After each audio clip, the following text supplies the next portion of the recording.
talking to my dad, Pete Parker, and I was going to ask him some questions about his childhood and um, sharecropping, which was something that his family was involved in, because I don't know a whole lot about it. So let's start off with, were your parents sharecroppers when they were kids, or was this something that came about later on? Sharecropping was the way the family in general earned a living. So even when they were children, your parents were? Oh, yes. Okay. Because it was my understanding that kind of this economic system came about after the Civil War, and so if you didn't own land and you were a farmer, that was... Well, my recollection, this is history now, not something I know. Okay. My recollection of the implications of the war, the people who ran the government and ran the war were the wealthy landowners. Right. And that most other people were just plain farmers, some of whom owned their property and some of whom didn't. But they weren't the ones that ran things. Okay.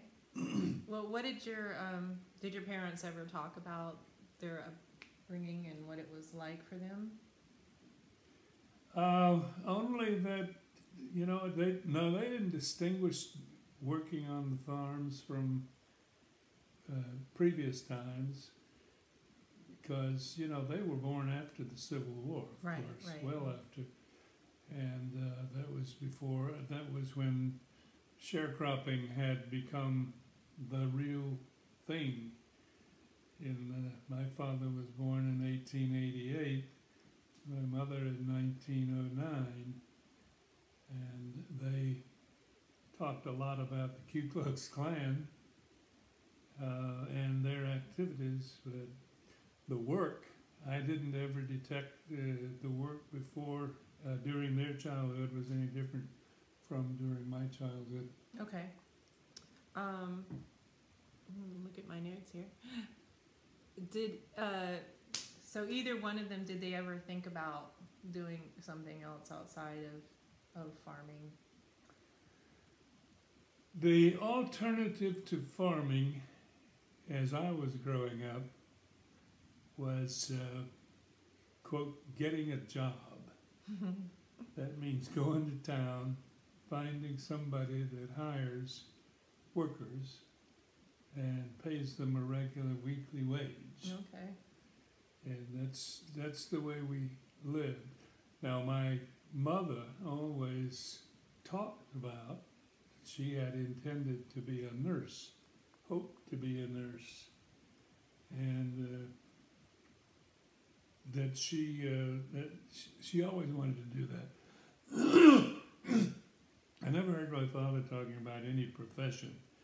He went to town a couple of times while I was growing up and got a job, like at a warehouse. Okay, so he did have other jobs besides? Oh, he had other jobs, yeah.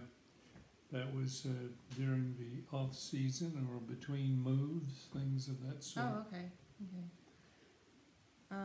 So how did the sharecropping work? The sharecropping worked by people who owned no farming equipment, usually. I guess not exclusively. They would find a landlord who needed workers, and they would make an agreement for sharecropping during that year. And the landlord, he may be renting the land or may be owning the land, would usually not usually with us, it was always, they would front all of the expenses of farming and all the equipment and all the animals except a cow. Okay, that was y'all's cows. We would take our cow, and if we had hogs, we would take the hogs, but usually we didn't move hogs. We would raise new hogs. Did your family get to decide what crops you grew, or was that part of the landlord's responsibility? I mean, did he tell you what you were planting? I don't remember any discussion about what to plant or when to plant or anything. I think my father was regarded as a good farmer, and he made a deal with the landlord, and I don't know if they ever argued about that or not. I never heard of it. Okay. Did they get to, like, could they grow their own food for themselves while they were doing that? Okay. Yes, everybody, when I grew up, had a garden, and they planted all kinds of food that was available in season. And then after the season, they did a lot of canning that gave us food during the winter. So we were self-fed for the most part, as far as food that could be grown or bought from trucks coming through with peaches and things like that for the canning season. Okay. And so were y'all paid for any of this, or? No wages. Okay. What we got, we had the house free, and the landlord would either give us money to go to town to buy groceries. That was usually a negotiated amount that they would pay, or they would make arrangements for us to get groceries on credit at some particular store, and we would just go sign for it.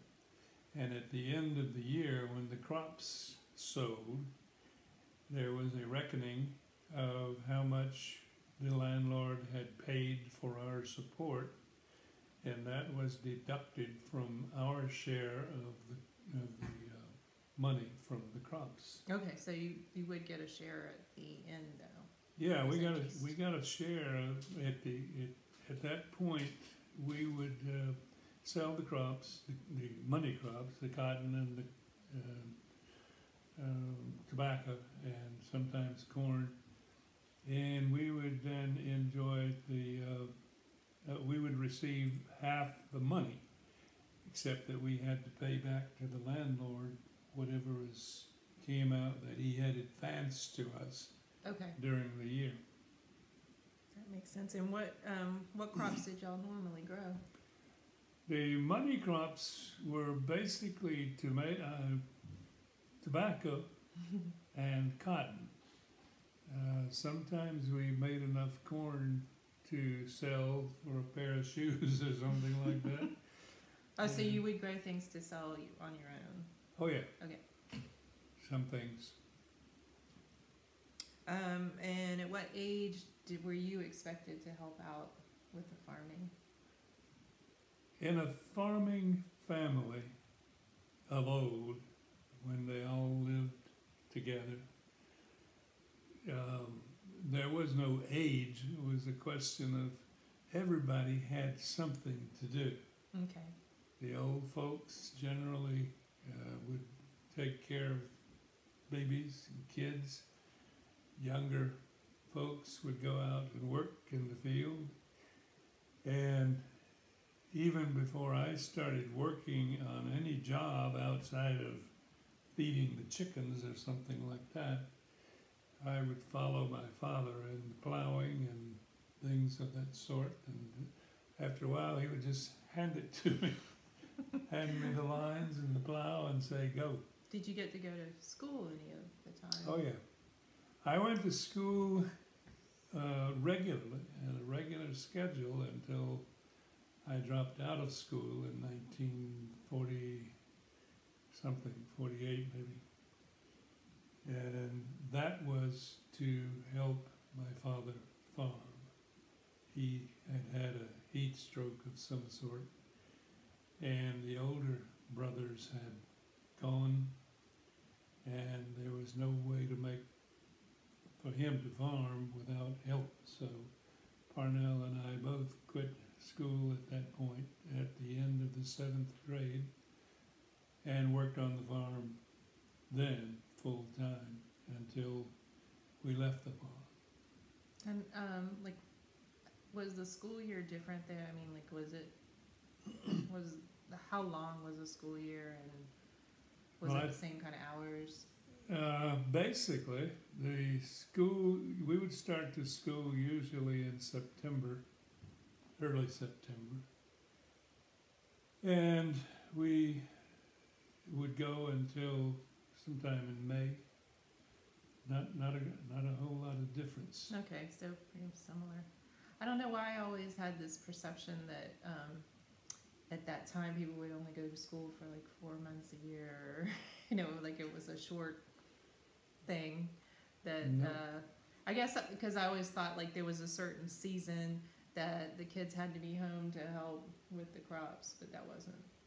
Well, no, there wasn't a season as such that people had to do that, but I'm sure certain families had needs at different times. I was part of a larger family most of the time on the farm, and there was always somebody to help my father run the farm. And until after Junior and Bub left home and got married, they were raising their own families. And can you just tell me like what an average day of a tenant farmer would be like? Sun up to sundown. And what would you do? Do what? What was the average day? What was? Well, that's about 12 hours typically. We would get up and start. You have to take care of the animals that you got. Your hogs and your chickens and your mules have to be fed. That was usually my job and Parnell's job at a very young age. And just for viewers, Parnell is his brother. Yeah, a year difference in age. I forgot where I was going.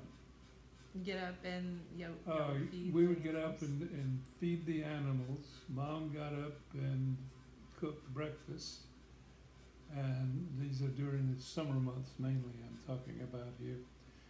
And by sunrise or a little after, we were off to the fields.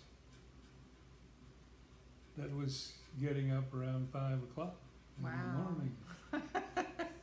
That was a standard time. And then going and until dinner time? We would go and usually until, we would go to lunchtime and take a break for lunch and then go back to the field and stay there until usually sundown. Sometimes it depends on exactly where you are with your work in that particular day, but sundown was considered the cutoff point. Okay, that sounds hard. It was hard. It was a lot of work, and my father was a stickler about keeping the kids busy.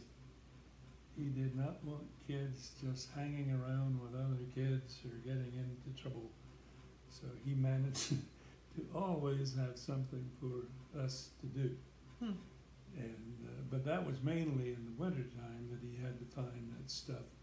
He'd go out and cut the strings off the tobacco sticks, strings that were used to tie the tobacco to the sticks so that you could cure the tobacco.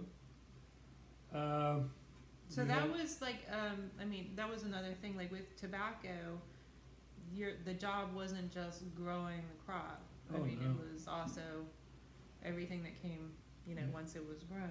Sure, we worked tobacco. It started early when we planted the tobacco beds. We killed off as many weeds as we could by hauling cotton stalks and piling them up on the plot that we were going to use to grow tobacco plants. Then ultimately, when we got enough on there, we would burn it, and hopefully it would keep down some of the weeds so that you could get the tobacco plants to come up. And tobacco plants ultimately came up. Then we had more work. We had to go and weed the tobacco. and till it was planting time.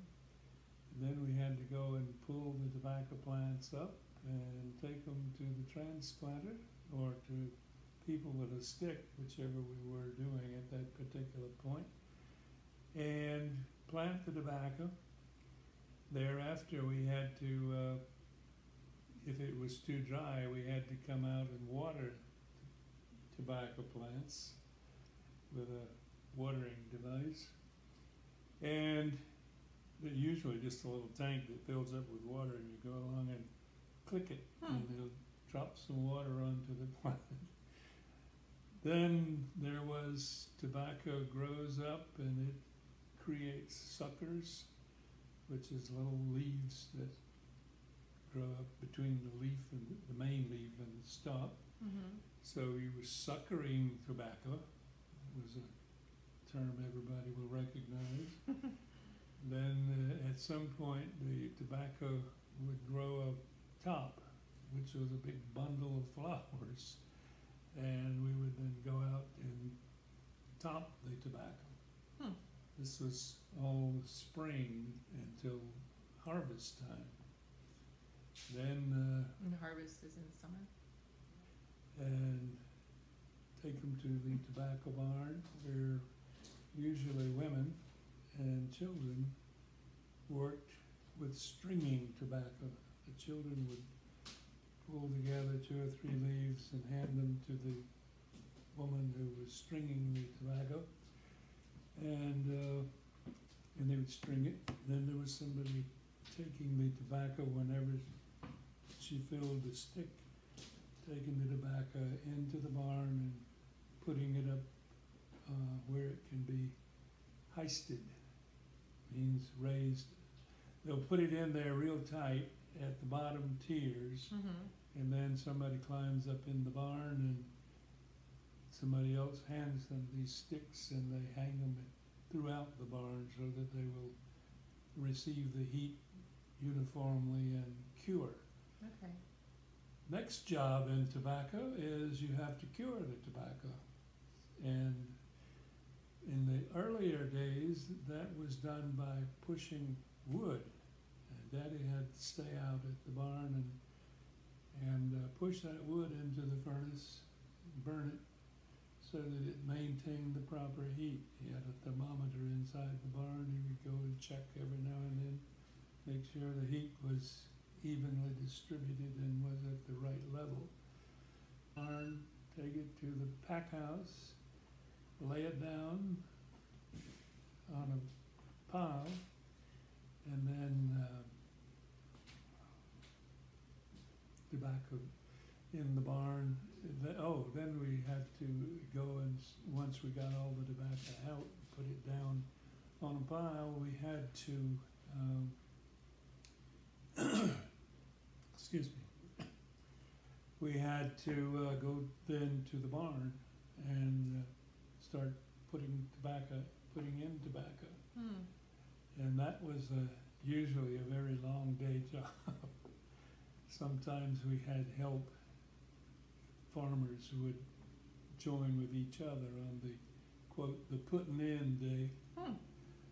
And would that be kind of like a festive vacation, or is it? No, there's some parties that go on, or festivities, but tobacco putting in day, every farmer, these farmers that were going to work together would communicate with each other about when they were going to gather tobacco, and everybody had their day for gathering tobacco, and then they would bring in the 2 or 3 families that are going to help. Okay.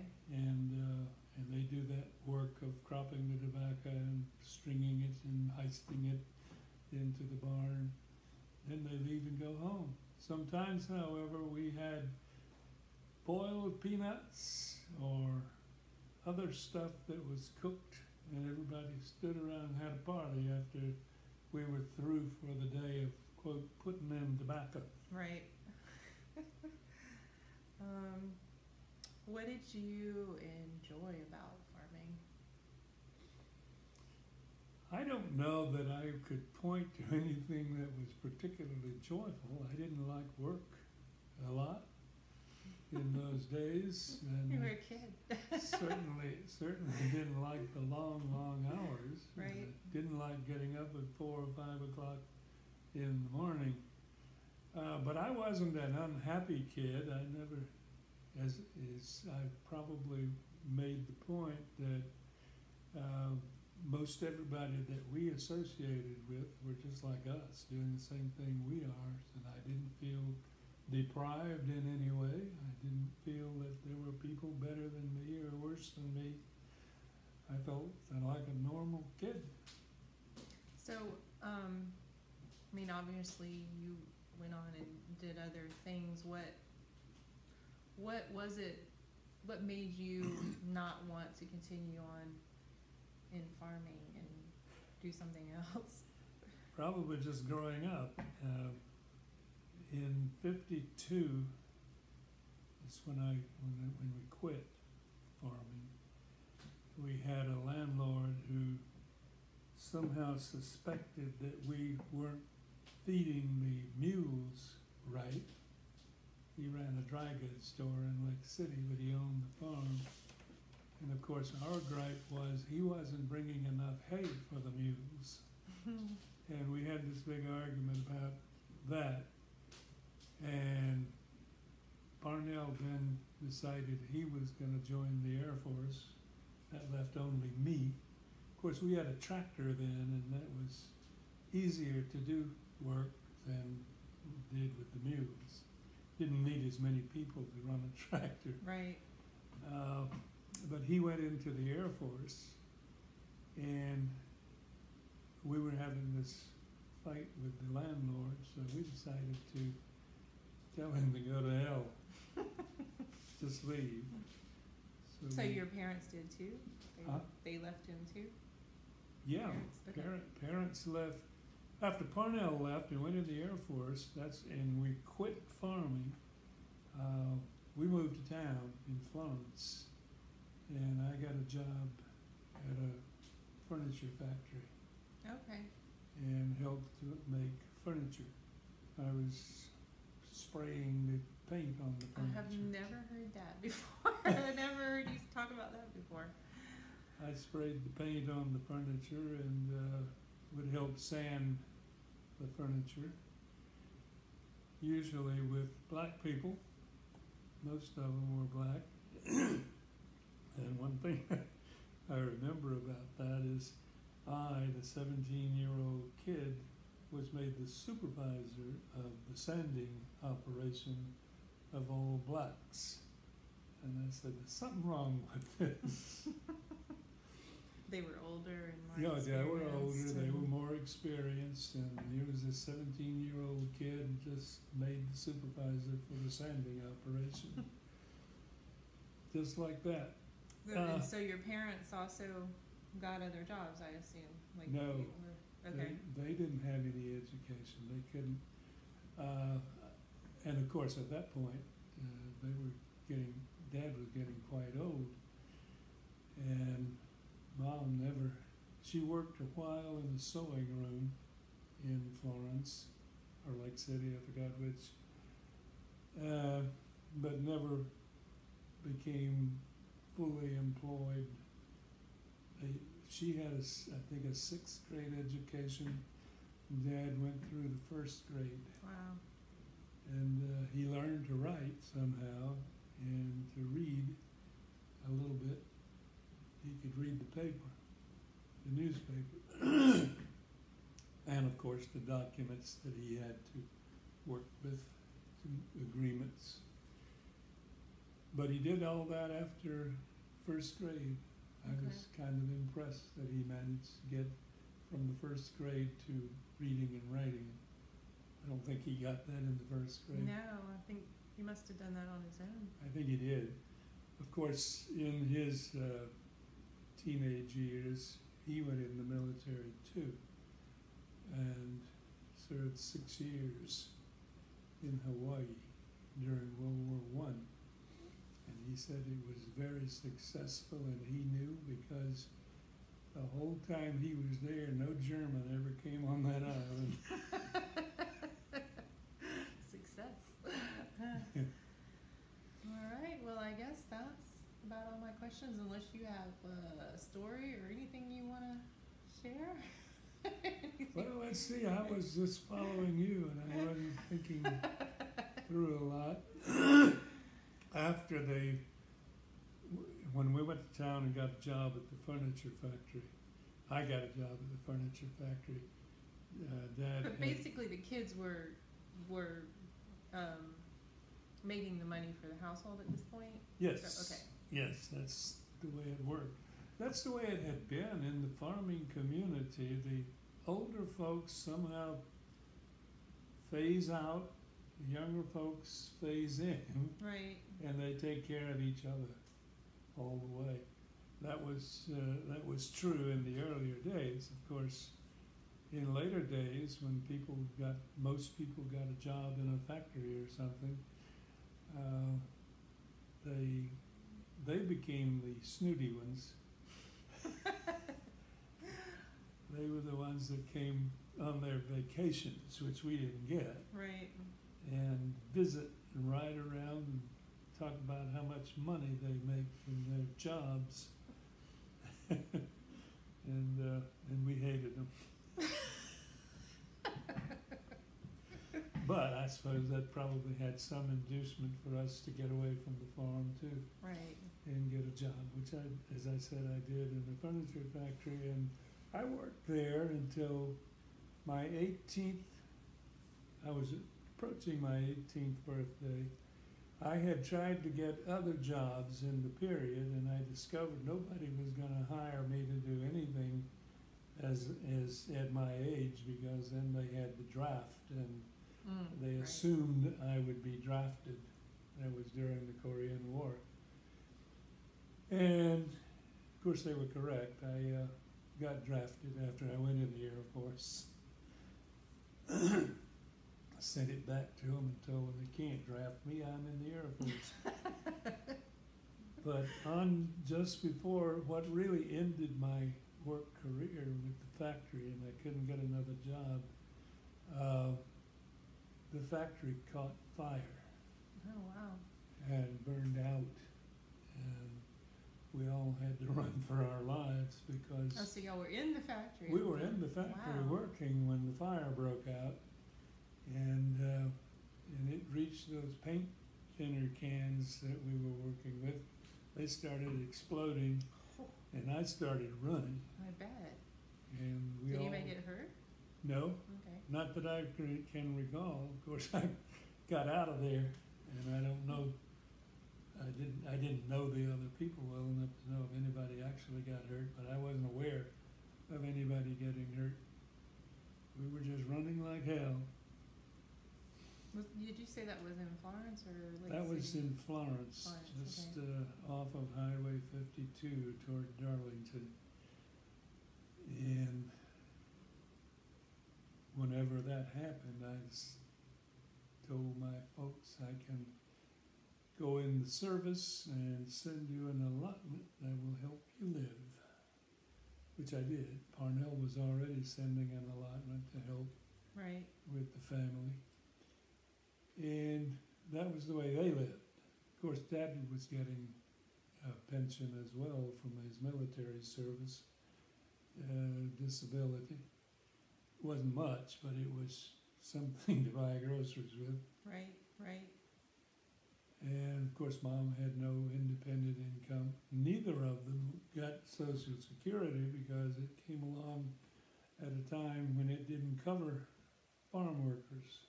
I didn't realize that it didn't cover. Well, I mean, did they have to pay taxes since they were? They didn't know that there was no wages. Right. So there was just an agreement between. It was just an agreement of work and jointly running a farm. I hadn't even thought about that. For a year. And there was no Social Security in the early days for farm workers, period. And I think they later added it, but not in time to do anything for my parents. So they really got caught between a rock and a hard place. Because they, of course, grew up on the assumption that their family would stay together and they would be able to retire and do something for the family. But everything really changed. Everything really changed. It caught them all. The family went off and got jobs. Nobody had houses big enough to house parents, and so they got the short end of the stick. It was sad. That is sad. And they worked so hard. I mean, that's They a worked hard very life. hard. Yes. Wow. They were some of the hardest working people around. I don't mean just my parents. I mean But the farmers, the sharecroppers. They got no breaks. They got no vacations. The only time they didn't really have control over, what they were doing either. I mean, they were working on somebody else's land, depending on that person for the food during the year, and clothing. Not much clothing. Clothing was generally made at home. But it was a hard time for them, and I have to admire my parents for being able to survive it, and feel sorry for them for getting caught between the old way and the new way. Right. All right, Dad. Well, thank you I've learned a lot that I actually didn't know. You're quite welcome. All right.